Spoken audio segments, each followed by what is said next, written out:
Hello everyone, welcome to the second lecture in the online certificate course on Geographic Information Systems. In this lecture, we will see what are maps, then about their scale, and then the different types or classes of maps.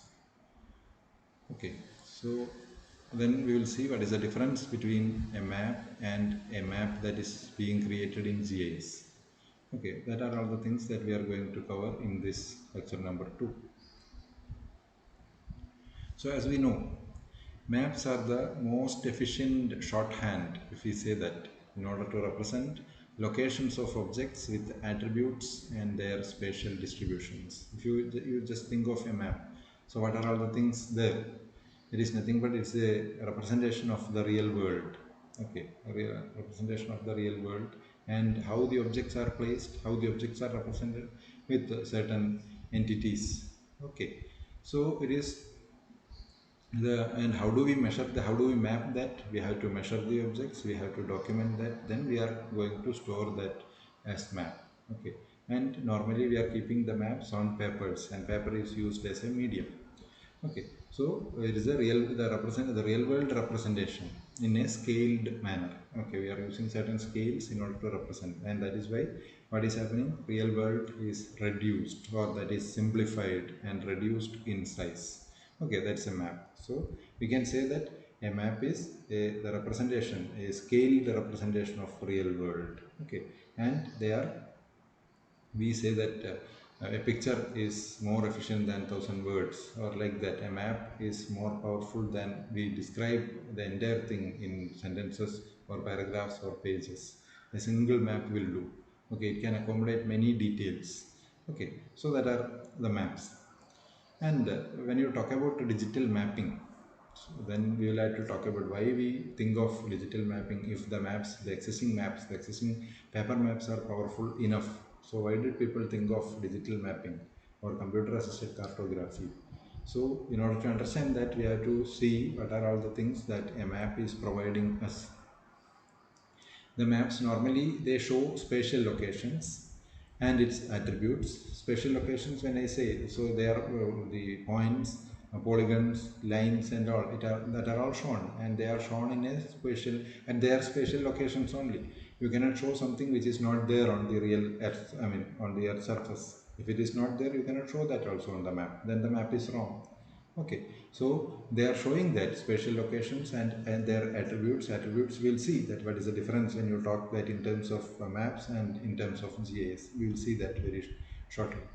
Maps are also tools for spatial analysis. Okay, we can do, and earlier also, before the advent of GIS itself, people were doing maps, but it was a tedious work. If you are doing manually, the spatial analysis is a tedious work, because if you want to make some spatial analysis, you have to draw the entire thing on exact same scale with the same border. Then only you will have to overlay and see what are all the things that is happening, what type of spatial variation has occurred. So maps are of course tools for spatial analysis.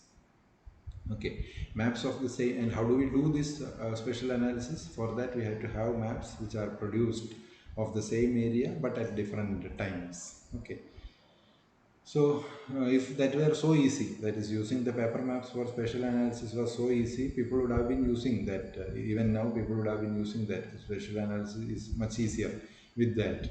Okay, if that was the case, but it is not that. Difficulty of using paper maps for spatial analysis. That is one of the reasons why people have started thinking of computer-based, computer-assisted cartography, or what we call today as digital mapping. Another reason is that the medium that we use to represent or store data and reuse, that is the paper. Paper has got a problem, that will be expanding or contracting, and that will be creating distortions in the area, scale, and all those things. So that was another reason why people thought of this computer assisted cartography, or what you call the digital mapping. Okay, so these are the cases, or these are the capabilities of maps. Okay, with this background, we have to think of why people have started using GIS. Okay, we know that yesterday, last lecture, we had seen that what is spatial data, what is spatial data, and all. Okay, and now you think what are all, at least one map that you have seen so far. how the spatial data has been stored. That is stored in the map. You can think of that the lines, the roads and all, which are all linear features, they have been used using certain entities or spatial object. Okay, and or as a whole, how the spatial data is stored in a map can be described by means of three things. Okay, one is an entity, another one is attribute, and third one is relationships. Okay, so now we will see what are all these. So entity, attribute, and the spatial relationship. An entity is nothing but it's a distinct object, distinct spatial object of interest. Okay, whatever it is, that is a distinct spatial object of interest. Okay, it has got a location, it is located at a particular place on the earth's surface. So such a thing is called an entity. Then attribute. Attribute is a description of some aspects of the object. In order to make that clear, I will tell you. And normally we say that there are three types of entities that we use to represent spatial data in maps. One is point, another one is line, and the third one is area or polygons. Okay, now you think and if you say let us take a line line entity. For example, we are showing, normally we show the streams or rivers as lines. Okay, so let us take the entity is that line, entity is the stream or river, and we are using the object that is a line in order to represent that in a map. Then what is the attribute? If you are representing a river in a map, so what are all the attributes? It can be the width of the river, the length of the river, the amount of flow of water through that are all the attributes. Okay, we can show that. Then what is a spatial association? So, or what you call the relationships. Then we will see that this map, that is we are producing a map in which a river is seemed to be ending in a ending into a sea, or that is converging, or that is confluencing with a sea. If you are showing the estuary of that is of a river, so what will we see? So that is a spatial association that is existing, or that is a relationship. That means this line is ending to another polygon, or however we represent that lake. If it is a lake, we normally we use a polygon. So this line is ending into that polygon. So the relationship is line into a polygon. Okay, that spatial association is called relationships. So this is how we use spatial data in maps.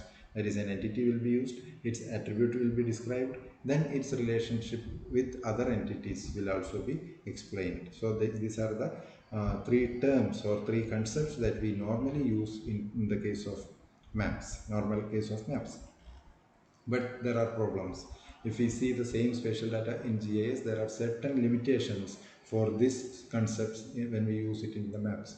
Spatial data on maps are unstructured representations of point, line and area objects. Why it is so? Because the points are there, but in the map, when you say, that is, you can see that okay, there is a point, this is a road, this is a point, this is another point, this is a building, this is another building, this is another building, like that. That's enough. That's all for that. Because you cannot ask the map, that is, whether these are all the same points or these are all the same buildings. Whether can the map tell you that which are all the points coming on the left side of the river or on the right side of the river? That are all not possible. But you have got the spatial data as unstructured representations of points, line and area objects. Okay, and one advantage is that symbols are commonly used on maps to represent attributes associated with entities. Okay, you cannot add, you cannot click on that and then enter the attributes, and whenever you again click, you are not getting it back. That is the advantage of GIS. But here symbols are used. How do symbols are used?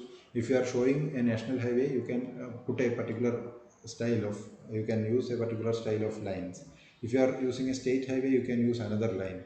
You can go for dashed lines, you can go for solid lines, you can do solid circles, you can do hollow circles, like that. With symbols you can show the attributes. If you are representing the bore wells in an area, you may be showing that as dots, solid circles. But if you are showing open wells, you may be showing as open circles, like that. Some symbols, to a certain extent, symbols are used in order to show the attributes. Okay, so entities and attributes are like that. But you see the case of GIS. In GIS, spatial data are not only properly structured according to entity types. Okay, because you are representing everything, all point data will be coming under a particular structure. Okay, then they may be related to the line entity. Okay, so GIS spatial data, they are very much structured according to entity types. Say we may be making point layer separately, line layer separately, area or polygon layers separately, and together with that, what do? We are organizing that these attributes, the table of attributes are assigned to that or added to that or associated to the entity types, and we call that as database. Okay, normally the attributes are constructed or they are treated separately or stored separately as database. So that is the difference, and that is what you have to understand, that it is a paper map or a map made manually, and a map made in GIS is entirely different, and that the map that we create in GIS has got more power, or that has got what you can say, more advantages than any other type of map that we prepare manually. Maybe that the good drawing an artist may be used in order to make a paper map. Okay, whatever be the case, in the case of data, entities attributes relationship, that thing that is properly maintained in a map that is created by GIS. Okay. Now, coming to how GIS is doing that. Okay. So the thing is, on maps, relationships and entities are depicted only visually. Okay, in the map you can see that. Okay, this is a river. On the left side you have this. On the right side you have this. This is close to, very much close to this. These are all the buildings that, or these are all the houses that may be affected if the river overflow. Okay, you can visually see that. But in GIS, they are stored either explicitly or stored in a form that allows them to be calculated when required. For example, in a map, if you take a paper map and see, okay, if the river flows, if the river overflows in the case of a flood, which are all the houses that may be affected, you will have to count which are all the houses and with that belongs to whom, what is the house number, in which taluk it comes, like that. But in GIS, they are stored in such a way that all the details are there in the case of attributes. So you can either you can directly get that, or you are able to calculate which are all the houses. You can ask a question to the GIS software, the system will tell you these are all the houses that are going to be affected, and this house belongs to this one, this house belongs to this fellow, and these are all the house numbers or whatever it is. Okay, so the details that system will give you back once you have given that. Okay, that is also there. System has no magic. You have to give that, you have to give, but the thing is that it is structured, it is stored in a structured way. Okay, and this structured way of storing the information or storing the entity, attribute and the relationship, that is called topology. Topology is actually a branch of mathematics. So the mathematics of spatial relationships is topology. You can take it in that such a way. So topology of all the structures or the data that is stored in a GIS is very important. Okay, so this is so that is known as topology, or the mathematics of spatial relationship among point, line, and area objects. Okay, so even after keeping all this, so we have understood that there are differences between the maps and GIS. They represent two distinct approaches to the handling of spatial data. Okay, they are showing two distinct approaches of handling spatial. Both are handling spatial data, but they are two distinct approaches. This is the difference what we have seen. Though, and although they do share a common focus on this data, only thing is that both are handling spatial data. That's it. It is over there. Beyond that, a map is a different case, a GIS is a different case. But both are handling spatial data. Okay, so now coming to the map scale, you may be aware of the map scale. There are different types of maps, and when you define the map, it is nothing but it is the ratio between the distance measured on the map and the corresponding distance measured on the ground. Okay, it's a ratio, that is 1 is to something. So one is measured on the map. So that what do that correspond to? The distance measured on the ground. Okay, so so this is what you have to understand. A map scale is nothing but it is the ratio between the distance measured on the map and the corresponding distance measured on the ground. Okay, that is the ratio.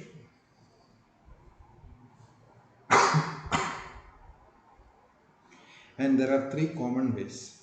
Okay, three common ways are there. One is, common ways of showing the map scale. One is called RF, or representative fraction. Okay, so what is that? The number on the left is always unity and is the map distance. That is 1 is to 50,000. That is a representative fraction. So you are getting 1 on the left side, and that is always unity. That will always be 1, and right side is the ground distance. So 1 unit measured on the map is equal to 50,000 units measured on the ground. That is what we say. That is what we mean by 1 is to 50,000 representative fraction.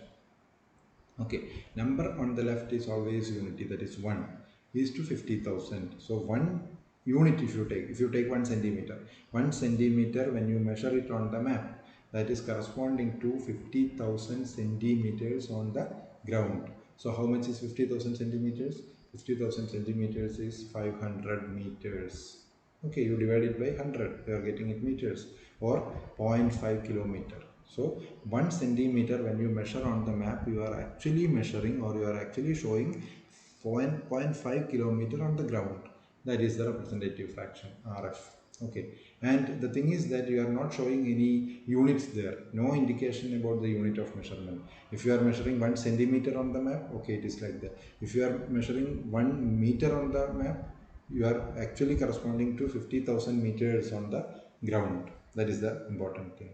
And we assume that, and there are no indication about the unit of measurement, but we assume to be the same. That is, the unit on the map and the unit on the ground are assumed to be the same. That is the way of representing map scale using a representative fraction, or RF. And another one is the statement scale. That is, the ratio between the map distance and the ground distance is expressed in words. That is statement. That is, in statement, as a sentence or as a statement, you are going to represent the scale. For example, you say 1 is to 10 lakh. Okay, 1 is to 10 lakh. That is a what you can say, that is a RF, representative fraction. And that is actually, we are actually representing, or in the, when it comes to the statement scale, what will be like that? It is equal to 1 millimeter is equal to 1 kilometer. Okay, you take the units. 1 millimeter equal to 1 kilometer, because 10 lakh millimeters are equal to 1 kilometer. So 1 is to 10 lakh is represented as 1 millimeter to 1 kilometer.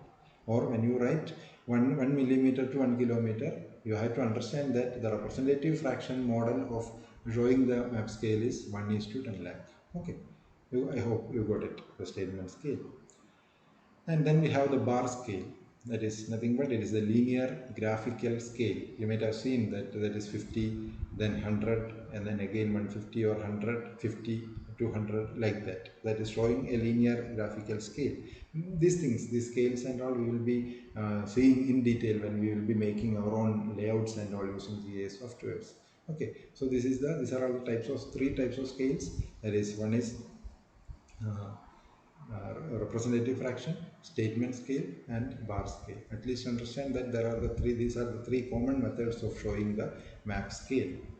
Okay, then we have the scale of maps, different scales. This is not about the types, these are the classes. Okay, the different classes of depending upon the scales, how maps are different from each other.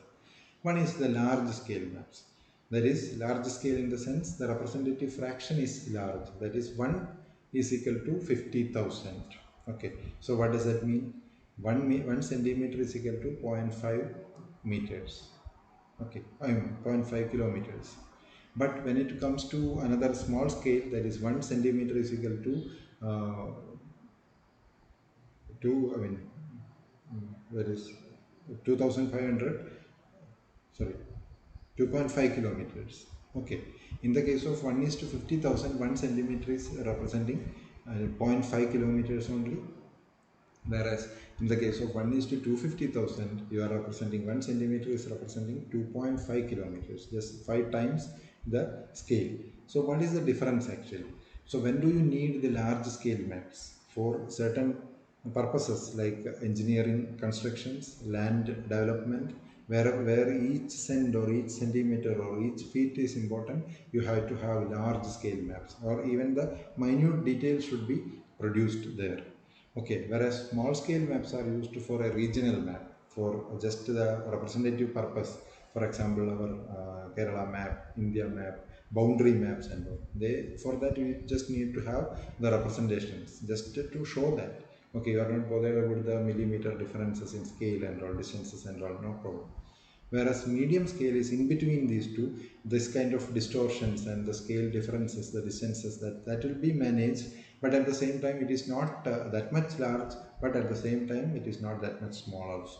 Okay, so this is, you can take 1 is to 1 lakh or something in between, they are called as medium scale maps. Okay, so this is an example, our normal 1 is to 50,000 topo sheet. Okay, this is 15 minutes interval.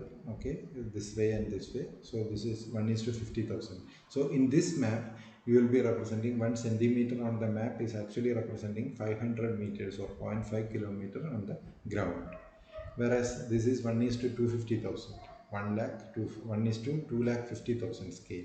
So here 1 centimeter is equal to 2.5 kilometers. Okay, so we have to be very careful. So 2 millimeter will be equal to 1 kilometer. No, sorry, 0.5 kilometer. 2 millimeter will be equal to 0.5 kilometer, like that.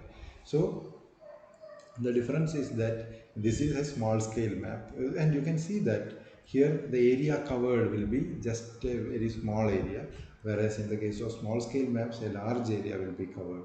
Okay, that's the difference. And so what are all the types of maps? Normally we have two types of maps. One is the two types of maps. Within that we may be having different types. Okay, general purpose or reference maps. Okay, just for general purpose we may be creating certain maps. They are called general purpose or reference maps.